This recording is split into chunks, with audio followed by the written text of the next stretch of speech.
Telugu digital media network లో political కేటగిరీలో number 1 కేవలం 72 గంటల్లో 1,50,00,000 వ్యూస్ పైగా పాపులర్ టీవీ నెట్వర్క్. నీ పేరు? ప్రశాంత్. ఏ ఊరు? చెరుకూరు. ఎందుకు వచ్చావు ఇప్పుడు ఇక్కడ వరకు? జగన్ చూస్తామని. ఎందుకు? అభిమానంతోనా? అభిమానం, ప్రేమ అన్ని అన్ని. ఏం చేస్తుంటావు నువ్వు? నేను ఒక ప్లంబర్. మరి ఎలా అసలు జగన్మోహన్ రెడ్డి గారు వచ్చిన తర్వాత పేదవాళ్ళందరికీ మంచి జరిగిందా? జరిగింది. ఏం జరిగింది? అన్నీ జరిగినాయి. ఏంటో మా ఊర్లో అన్నీ, మాది చెరుకూరు, చెరుకూరు మాది. మా ఊర్లో అన్నీ కొంచెం వాటర్ కానీ, అన్నీ స్కూళ్ళు కానీ అన్నీ బాగానే కొంచెం పెరిగినాయి. నేను చదువుకున్న రోజుల్లో కొంచెం అన్నీ కొంచెం తక్కువ ఉండేది. ఇప్పుడు కొంచెం బాగుంది.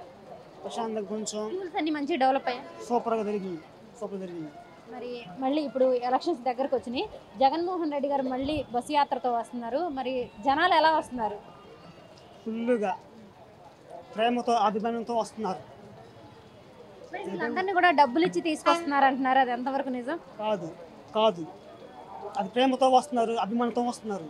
కానీ ప్రేమతో డబ్బుల విషయంలో పరం కాదు. అది ఒక ప్రేమ, మంచి చేసారు కాబట్టి వస్తున్నారు. లేకుంటే ఎందుకు వస్తారు?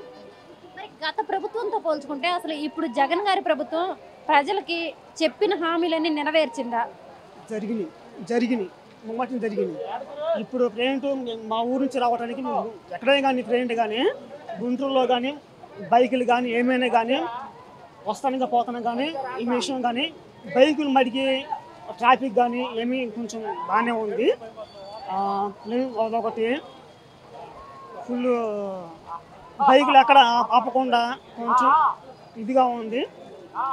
చలానా ఒకటి ఏమీ లేకుండా మనుషులు కానీ కొంచెం శాస్త్రంగా తిరుగుతున్నారు. బాగుంది. మరి జగన్మోహన్ రెడ్డి గారు వచ్చిన తర్వాత ఏపీ నాశనం అయిపోయింది, రౌడీలు గోండాలు ఎక్కువైపోయారు అంటున్నారు. అది ఎంతవరకు నిజం? అది రాంగ్. అది పూర్తిగా రాంగ్ చెప్పాలన్నా కూడా. చంద్రబాబు హయాంలో ఉన్నప్పుడు చాలా ఎక్కడ పడితే అక్కడ పోలీసులు ఆపేసి చలనం కట్టించుకొని జనాలని మొత్తం చాలా ఇచ్చేసి డబ్బులు ఇస్తావా లేకపోతే బైక్ ఇస్తావా అని అన్నట్టుగా చూశారు. జగన్ హయాంలో వచ్చేసి లేక ప్రశాంతంగా ఏమీ లేకుండా పంపిస్తాం. కొంచెం హ్యాపీనెస్గా ఉంది. అదొకటి. ఓకే, మరి ఇప్పుడు మళ్ళీ 2024లో మళ్ళీ జగన్ గారు సీఎం అవుతారా? పక్కా కన్ఫర్మ్గా అవుతారు. ఎలా అవుతారండి? ఒకవైపు చంద్రబాబు నాయుడు గారు 14 ఏళ్ళు సీఎం చేశారు. ఆయన 40 ఏళ్ల రాజకీయ అనుభవం ఉంది. ఒకవైపు పవన్ కళ్యాణ్ గారు, ఒకవైపు బీజేపీ.